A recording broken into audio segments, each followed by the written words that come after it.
BRS ప్రభుత్వ నిర్ణయాలతోనే తెలంగాణ ఆగమైందన్నారు మంత్రి వివేక్ వెంకటస్వామి. మంచిర్యాల జిల్లాలోని పలు ప్రాంతాల్లో మంత్రి పర్యటించారు. కోటపల్లి మండలంలో నీట మునిగిన పంటలను పరిశీలించారు. ఇక కాళేశ్వరం బ్యాక్ వాటర్తో రైతులు తీవ్రంగా నష్టపోతున్నట్లు చెప్పారు. రైతులకు ఇబ్బందులు తలెత్తకుండా చర్యలు చేపడతామన్నారు మంత్రి వివేక్ వెంకటస్వామి.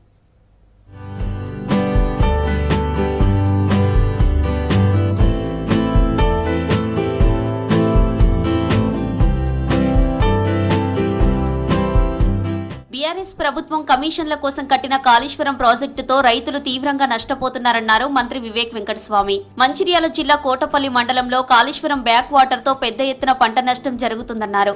ఈ విషయంపై అసెంబ్లీలో ప్రస్తావించారని, ప్రాజెక్టుకు కరకట్ట నిర్మించాలని మంత్రి ఉత్తమ్ను కోరానని తెలిపారు.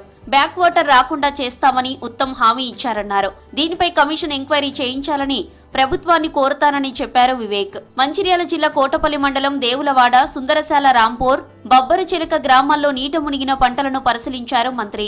రైతులను ప్రభుత్వం ఆదుకుంటుందని భరోసా ఇచ్చారు.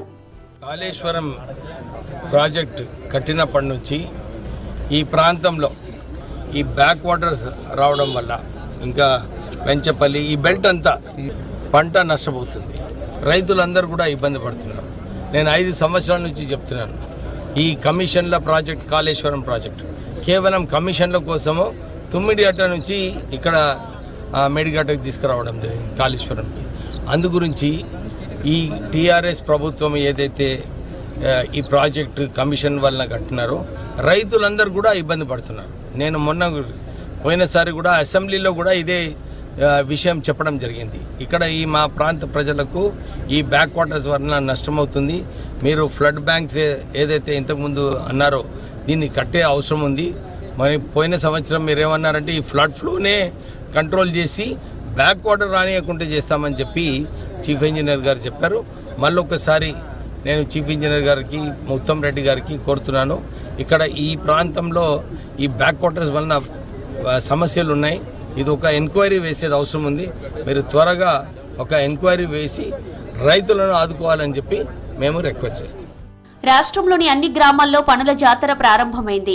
పంచాయతీరాజ్, గ్రామీణాభివృద్ధి శాఖ ఆధ్వర్యంలో పనుల జాతరతో పల్లెల్లో సందడి వాతావరణం నెలకొంది. దీంతో మంచిర్యాల జిల్లాలో పనులను ప్రారంభించారు మంత్రి వివేక్ వెంకటస్వామి. గ్రామాల అభివృద్ధితోనే రాష్ట్రం బాగుపడుతుందన్నారు. జిల్లా అభివృద్ధి కోసం అన్ని విధాలా కృషి చేస్తున్నట్లు తెలిపారు మంత్రి వివేక్. ఈ ఇంద్రమ్మ స్కీమ్ లో ఎవరైతే చక్కగా కట్టుకుంటుందో వాళ్ళందరికీ కూడా ఇమీడియట్లీ వాళ్ళ అకౌంట్లలో పైసలు పడుతుంది. అయితే ఇల్లు కట్టుకోవాలి, ఇల్లు కట్టించాలి. 10 సంవత్సరాలు టీఆర్ఎస్ ప్రభుత్వం కట్టియలేదు డబుల్ బెడ్రూమ్ ఇల్లు.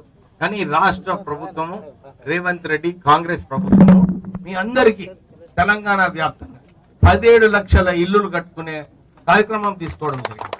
అంటే దీని వలన కొందరికి ఎవరికైతే రాలేదో ఇల్లులు ఈసారి మీకందరికీ కూడా త్వరలోనే ఇంకా కొన్ని ఇల్లులు వస్తాయి. మీ అందరికీ కూడా ఇల్లులు వచ్చే కార్యక్రమము కాంగ్రెస్ ప్రభుత్వం తీసుకున్నది. మీరందరూ కూడా ఆవేదన పడకండి. మంచిర్యాల జిల్లా చెన్నూరు పట్టణంలో ఎస్బీఐ బ్యాంకులో అవకతవకలపై ఆరా తీశారు కార్మిక, మైనింగ్ శాఖల మంత్రి వివేక్ వెంకటస్వామి. బ్యాంకుకు వెళ్లి డీసీపీ భాస్కర్, జైపూర్ ఏసీపీని వివరాలు అడిగి తెలుసుకున్నారు. బ్యాంకు వినియోగదారులకు న్యాయం జరిగేలా చర్యలు తీసుకోవాలని ఆదేశించారు. వినియోగదారులెవరూ ఆందోళన చెందవద్దని, ప్రతి ఒక్కరికి న్యాయం జరుగుతుందని భరోసా ఇచ్చారు. సిబ్బంది చేతివాటం ప్రదర్శించి బంగారం, నగదు, డిపాజిట్లలో అక్రమాలకు పాల్పడినట్లు తెలిపారు పోలీసులు. ఈ బాగోతంపై విచారణ కంటిన్యూ అవుతున్నట్లు చెప్పారు.